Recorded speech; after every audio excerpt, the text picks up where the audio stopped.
This Sunday we have the fascinating story of Moses and the war between Israel and Amalek. And it's fascinating especially when we consider the part Moses played in the battle. That as long as he held his hands up in prayer, things went in Israel's favor.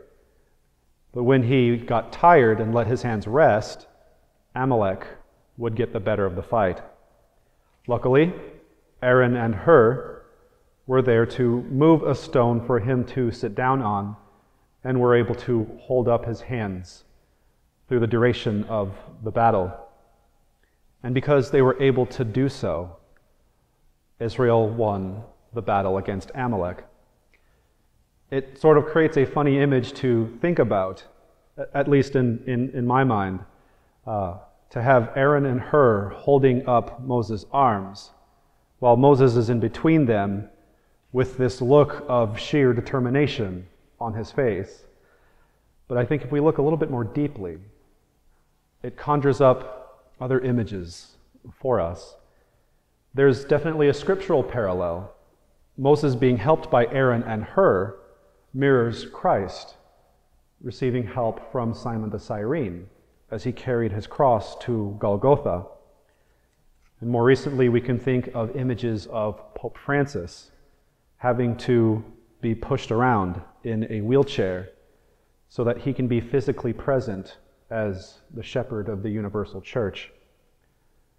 So then, what does all of this have to do with us? Because we're probably never going to be elected pope. We're probably never going to find ourselves like Moses commanding forces in a war. But we have all been Moses.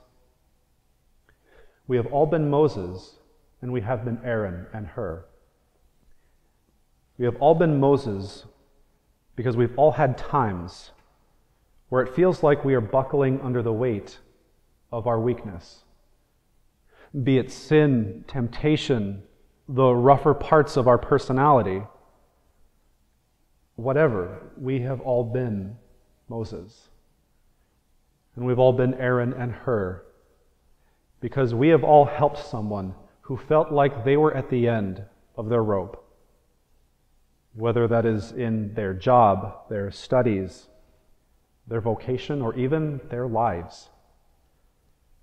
And this is especially important for us to remember as Christians, because it drives home the fact that we cannot live an authentic Christian vocation without the support of one another.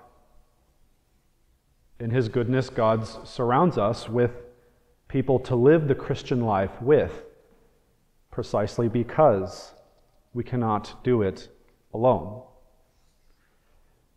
If you think you can, you better think again. You cannot do it alone. We live our Christian vocation most fruitfully with other people and with the support of other people. Husband and wife have each other.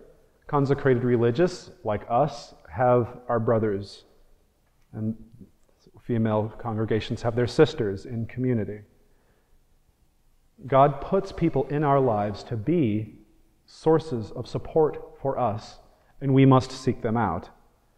That also means that God has put us in the lives of others to be pillars of support for them.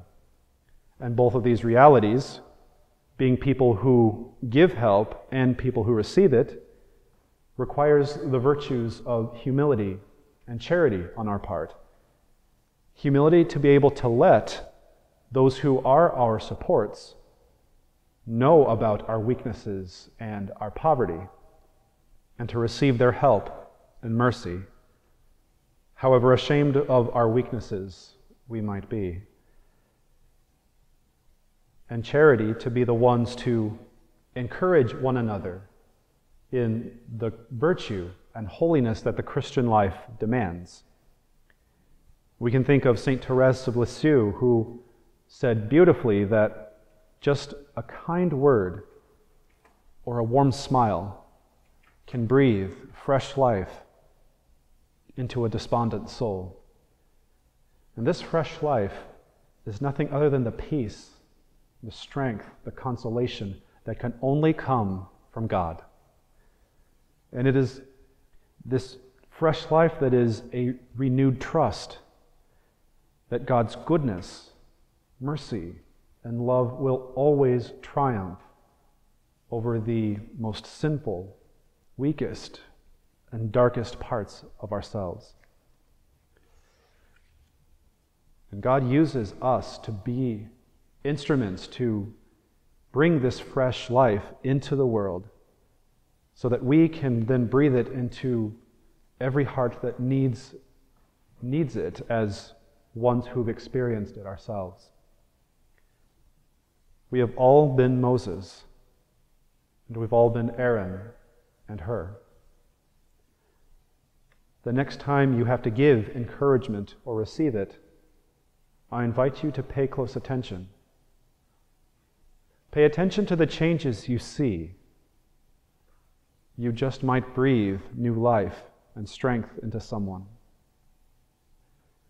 The day is also coming when that someone will be you. Dear God.